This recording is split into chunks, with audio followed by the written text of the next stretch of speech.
Nuestro tema ahora es fibromialgia juvenil. Esta es una enfermedad crónica con inicio en la etapa adolescente o juvenil, de causa desconocida que se caracteriza por dolor generalizado en regiones musculares o esqueléticas de una evolución prolongada que suele acompañarse de otras alteraciones habituales como los problemas del sueño y la fatiga crónica. Y además puede presentarse también otras variantes anormales que pueden incluir sensación de adormecimiento, rigidez de articulaciones, dolores de cabeza, ansiedad, depresión, sensación de tumefacción corporal y problemas de concentración y también de memoria. Considerando que el dolor es la manifestación más significativa en esta enfermedad, vale la pena señalar su clasificación en tres tipos en relación a su causa específica. El que nosotros llamamos nociceptivo o periférico se establece por la estimulación que reciben los nervios de los tejidos dañados por un trauma o en respuesta a una inflamación. El dolor, que también se llama neuropático, es el que se origina ante las afecciones que son específicas, que se establecen en la trayectoria o en la integridad del nervio que está involucrado. Y por último, el dolor de tipo centralizado, que no tiene afección en zonas periféricas y tampoco en su trayectoria o en la integridad, pero que se debe a una alteración en la regulación de los mecanismos de estimulación o de inhibición del dolor, en los centros cerebrales del dolor, hiperactividad en las vías ascendentes o deficiencia en la inhibición del dolor en las vías que están descendentes. Esta enfermedad en forma clásica se describe con inicio durante la adolescencia o la juventud, pero el dolor, al tratarse de un dato subjetivo, ya que solo el paciente lo reporta y no hay ninguna evidencia objetiva por fuera de su cuerpo, puede condicionar a que a que sea atribuido a otras alteraciones en un tiempo anterior, o bien ser adjudicado a una condición manipuladora del niño durante su infancia. Puede interferir en considerar el cuadro a una menor edad. Su prevalencia es variable de entre el 1 al 2% entre la población adolescente, con una edad media de inicio que oscila entre los 12 a los 15 años, con predominio en mujeres femenino en proporción de 4 a 1, en mayor medida que en hijas de madres que sufren la fibromialgia y la población adulta afectada por este tipo de enfermedad. Cerca del 25% la llegan a iniciar durante su adolescencia. Su causa no está establecida en una forma específica. Resulta, al parecer, de la combinación de una predisposición genética y el efecto de varios factores estresantes externos que establecen entonces la sensibilización del sistema nervioso y sus alteraciones, que son secundarias, con una mayor excitabilidad a la estimulación externa y una deficiencia en la inhibición del dolor.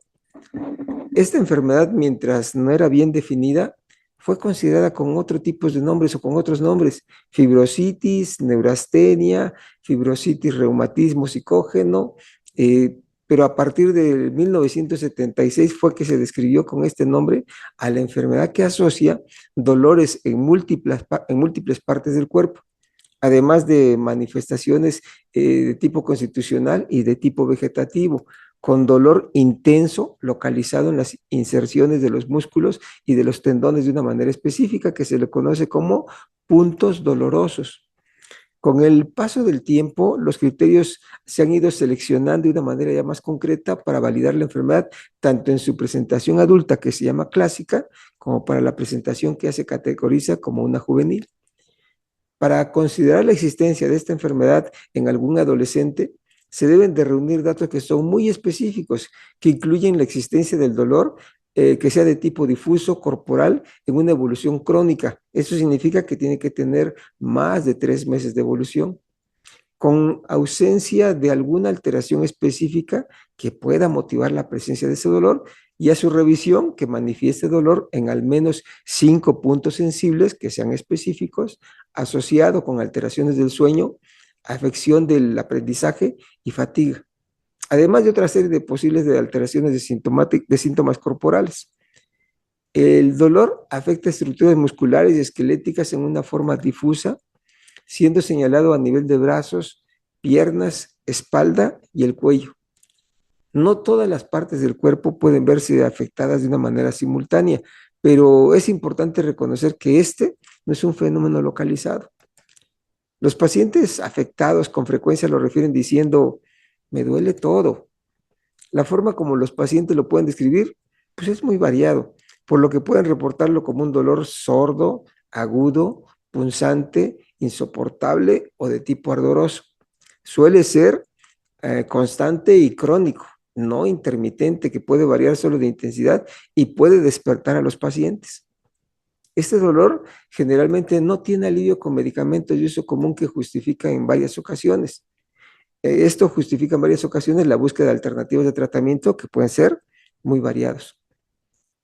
El dolor que se percibe en las articulaciones asocia sensación de rigidez en ellas, además de incluir en la extensión del dolor la afectación también de los músculos, lo cual define su diferencia con los problemas de las artritis. Además que en estos pacientes de fibromialgia no hay evidencia de articulaciones inflamadas cuando se realiza su revisión clínica. Los puntos sensibles son el segundo hallazgo común en los pacientes con fibromialgia. En la actualidad se requieren presentarse en 5 lugares por lo menos. Se tratan de áreas especiales localizadas del cuerpo que son consistentemente sensibles a la presión y que esto provoca dolor con una reacción significativa como una mueca y respuesta de retirada o de rechazo de la extremidad en la cual estemos haciendo el movimiento o de la parte corporal. La sensación de fatiga es variable, pero la pueden llegar a presentar hasta en un 90% de los pacientes. Se distingue de la sensación de cansancio en que éste desaparece posterior a un momento de reposo proporcionado. En cambio, la fatiga en esta enfermedad persiste. El sueño se nota afectado al manifestar dificultad para conciliarlo. A pesar de la sensación de fatiga severa, estos niños suelen tardar 1 hora o más en quedarse dormidos e incluso cuando se duermen suelen tener dificultades para mantener el sueño y se despiertan por la noche.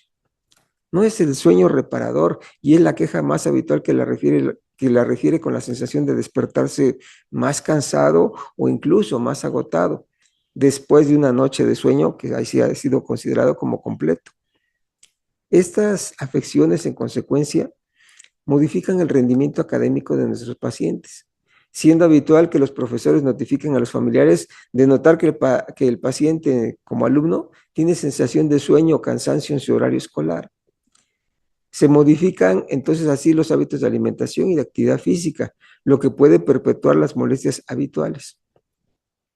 Otras alteraciones que pueden asociarse y también se pueden tomar en cuenta incluyen dolor de cabeza crónico, intestino irritable, modulaciones del dolor por el clima o con estados de ansiedad. Ya como alteraciones asociadas se presentan también alteraciones de tipo psiquiátrico que incluyen depresión y ansiedad, así como alteraciones del estado de ánimo y trastornos del comportamiento. Y además suelen reaccionar con inestabilidad de temperamento y mayor vulnerabilidad a las condiciones de tensión de tipo emocional. En la evaluación por estudios de laboratorio o de imagen, ninguna prueba resulta alterada en forma evidente para señalar la presencia de esta enfermedad y todos sus estudios suelen resultar como normales. En caso de notar alguna alteración, amerita considerar el estudio de la causa específica que será diferente a la fibromialgia. Por estas características particulares, el cuadro amerita descartar algunas enfermedades que puedan tener datos similares, destacando en especial las enfermedades reumáticas, en especial la artritis idiopática juvenil, los llamados dolores de crecimiento, el síndrome de fatiga crónica y los datos de osteocondrosis. Para el tratamiento de esta alteración se requiere la participación de los especialistas variados para atender todas las alteraciones y consecuencias de la enfermedad. Se requiere la atención por el servicio de rehabilitación y fisioterapia para mejorar la actividad muscular y esquelética del afectado. Psicología, por su parte, se encargará de las terapias adaptativas conductuales. Neurología, psiquiatría y reumatología considerarán el empleo de medicamentos específicos para controlar el dolor, alteraciones del comportamiento y también del sueño. Además, debe considerarse la participación adicional de sus profesores, obviamente. La detección y tratamiento temprano de la fibromialgia juvenil es una indicación de un mejor pronóstico con ganancias significativas en la calidad de vida y la funcionalidad para las personas que reciben un tratamiento adecuado, mientras que aquellos con dolor generalizado que no se tratan adecuadamente tienen una mayor probabilidad de desarrollar fibromialgia en su vida futura. Considera así todo dolor en su hijo debe de ser considerado como muy importante para ser valorado. Así que acuda a su revisión de una manera temprana. Si el tema les ha gustado y quieren compartirlo, hagan enviando este enlace a través de sus redes sociales a familiares, amigos. Si ellos están interesados en conocer más temas, invítelos a que se suscriban a nuestro canal de video en YouTube, Pediatría Alevas, activando su botón de notificaciones para recibir información cada vez que se publica un nuevo video. Le agradezco su atención que nos han dado en esta ocasión, esperando contar con su interés para nuestro próximo tema. Hasta luego, muchas gracias.